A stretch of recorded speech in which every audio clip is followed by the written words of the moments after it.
1.36. Welcome to this week's travel podcast. My name's Brian Walker, and in today's report, we take a look at some of the most difficult journeys to school around the world. In a village in Indonesia, 20 children have to cross a fast-flowing river to get to their classes, but after a suspension bridge collapsed in bad weather, they now have to cross the river on a wire, like circus performers. In another Indonesian village, children cycle to school, but their bikes are basic and without gears, so when they cycle uphill, it's hard work.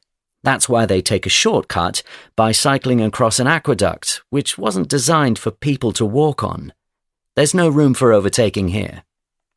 Many mountainous villages in China are so remote that children have hard and often dangerous journeys to school. Some have to cross a valley hundreds of meters deep on a homemade cable car. Others ride donkeys along narrow winding paths to some of the most inaccessible schools in the world. Teenagers who live on a small Scottish island usually get a ferry to Westray Junior High School on a neighbouring island, but while the ferry is being repaired, they have to get a lift on the world's shortest flight. After boarding the flight, they barely have time to fasten their seatbelts before landing in Westray just 2 minutes after takeoff. The school pupils prefer the flight to the ferry crossing because the sea can be so rough.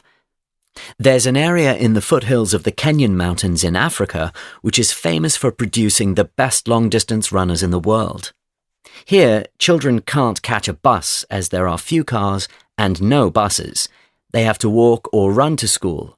Roads are no more than dirt tracks, and during the rainy season they turn to mud, making the journey even harder, especially as many of the children run barefoot.